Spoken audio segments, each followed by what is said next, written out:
Hi, it's PegandDes on Princess's Long Island.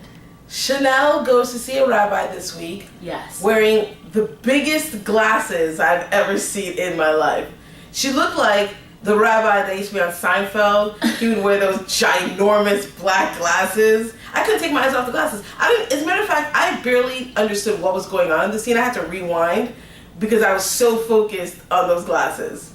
The glasses didn't distract me too much. What I was paying attention to was how important it is to not allow your self-worth to be wrapped up in whether you can or cannot get someone in life. This girl has clearly, to me, just hit, I don't want to say bottom, but she just looks like she is at the depths. And all based on the fact that she is not married. Well, not to skip too far ahead, but we saw a preview for next episode. She's at the wedding. Yes. She's basically crying through the whole thing. Yes. I was like, you are an emotional wreck right now, Chanel. You need to get it together. She's such an emotional wreck that she agreed to go out on a date with, what was his name? Nami? Yeah, something like that. Who looked gay to me and like a drowned rat. Is that because he worked at a bridal boutique or because you feel like he actually looked gay? I felt he looked gay, the bridal boutique.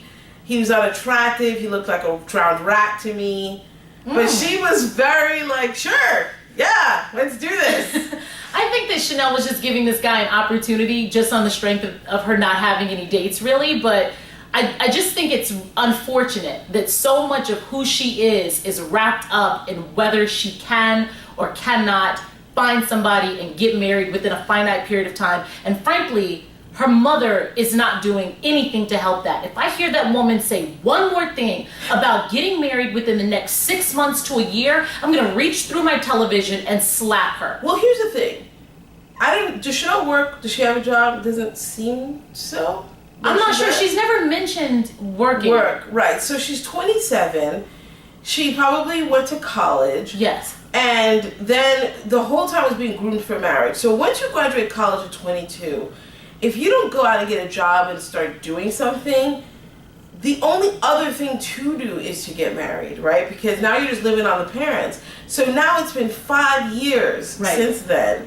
And that is why the pressure is mounting, which means, ladies, just get a job. Get a job. Right. Do something. Right. That's the point. Find something else to do. Find something that gives you a sense of just something. Something. I can't even articulate what she needs to do at this moment, but it's not sit at that house and listen to her mother any further. But here's the dilemma, is women get jobs and they get invested in their career, and then you meet a guy like Nati who's like, listen, why would I come home and help out with chores when you're home to cook and clean?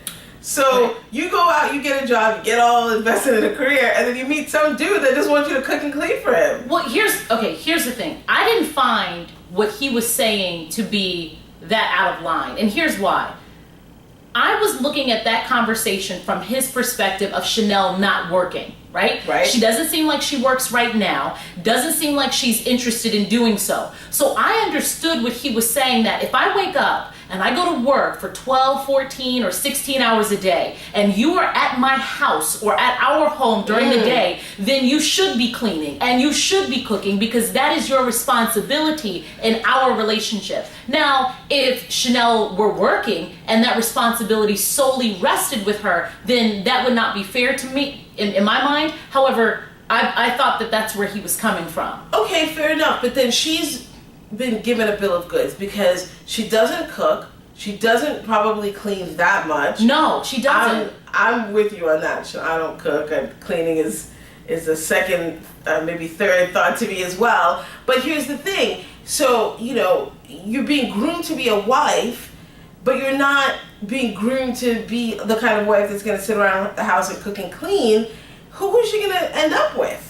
Right. I mean, maybe she's planning to do, what Ashley does and just find a man who can afford, I guess, to have the nanny and the maid and, whatever else is necessary to run a household. I just don't understand where she's coming from in the sense of, I don't work, but I also am quite indignant about the fact that you want me to keep a house clean. Well, I mean, I thought that it was an interesting parallel with Erica. So Erica goes house hunting with Rob. And they look at a house, and I immediately was like, this is Long Island. That house has a dock It is ginormous. I was like, $1 million. I was not shocked at all when that real estate agent said it was like, whatever, 1.25 million. She said it was 175. Wow. And I immediately wanted to know, what does Rob do on that houseboat? When that woman said this house is 1.75 million, Erica made a comment about how Rob has just been living on his houseboat and has just been sitting on cash from his business. I was like, what do you do? Do you sling yayo on the boat? What is your occupation? And can I get a job there? That's what I want to know. I'm like, he looks do you accept applications? I mean, Rob, let me talk to you. Erica doesn't want you. Please call me. I think you're cute. I would love to live in a $1.75 million house in Long Island. Well, Long Island, but still. Yes. I mean, when he talked to her in the car and she goes, "Are you sure you want to do this?" He goes, "I'm positive." She looked devastated. She did not look like a young, happy woman in love. And that's what Amanda said to her. Amanda's like, "You've got to be in love with this dude. I love Jeff." And I don't know why she loved Jeff. I find Jeff very annoying. Very just that nasally, whiny voice that he has. That lunch with his parents I thought was awkward. Oh, yes. But, you know, at least Amanda's in love.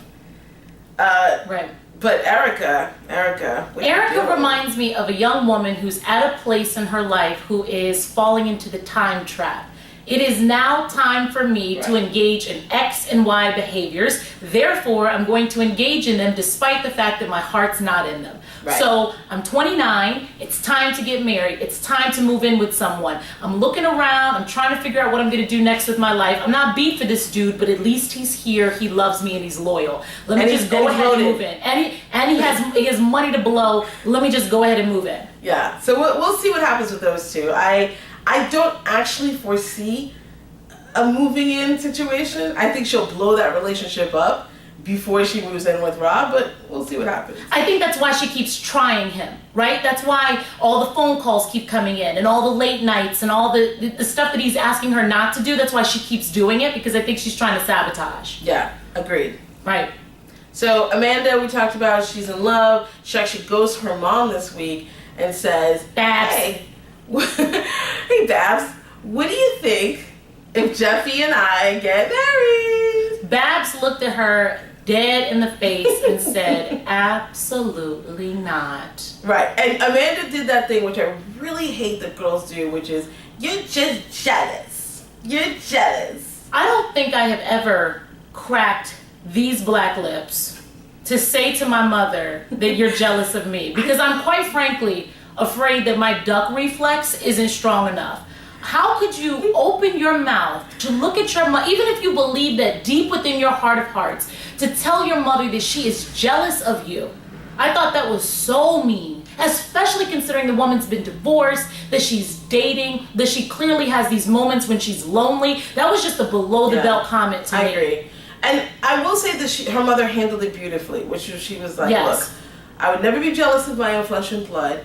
But what I'm saying to you is, you've been with this man for 6 months and you don't know him. Right. Do not make a ginormous mistake and marry him. Right. Of course he wants to lock you up. You're a young, nubile thing, and he's 1 foot in the grave. However, he's 11 years older than you are, so of course he's ready. Right. But you aren't, because you haven't lived enough life. You don't know what you want yet. And I thought her mother was on point. If you're talking about two 37-year-old people who decide within a 6-month period that they want to get married, that makes more sense to me, because you have more life experience. You know who you are. You know what you want and what you don't want. At 26. You still may be figuring some of those things out, but I also find Amanda to be very immature. Yes. So I take her 26 and I'm going to drop off 4 years. You're just out of college, young girl, in my mind. So I completely agree with her mother. Absolutely. So let's take on the big part of this episode. And before we do that, I want to address something with you. Yes. Which is that you called me funny looking, and I find that disgusting. Hold on, Mama Dukes. Hold on, Mama Dukes. I just thought that whole interaction was full of preschool punchlines. I was thinking to myself, these girls are really going in on each other with, you think you're the Pope. No, I don't. You called me funny looking. I didn't mean to. Listen, Mama Dukes, don't call me that. You're a bad person. That's so mean. Yes. It was ridiculous. It was very childish.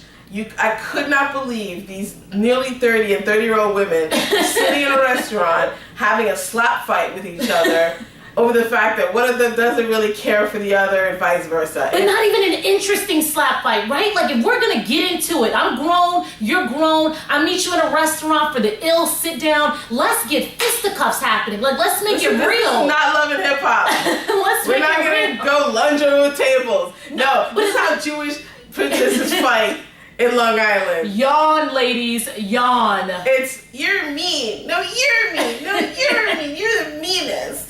That's how they fight. I thought it was ridiculous. One thing I am curious about is whether the fight or the disagreements that Ashley and Joey have anything to do with Ashley feeling like she is above Joey. Because Joey clearly feels that Ashley is classist and egregious. I think that... And I'm wondering if that has anything to do with it really. I do think that Ashley thinks you are a little poor girl from the North Shore. I don't even know what you're doing here. Right. And I mean, she interacts with her as such. Yes. So I do think that there's some merit to that. I'm kind of interested to see how the rest of this situation will play out, what other nursery rhymes they're going to spit at each other with heat the rest of the season. I can't wait to see Chanel at this wedding. I know. I can't wait. Chanel, I can't wait for it to be over for her, to be honest.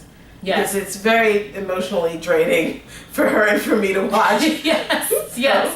Yes.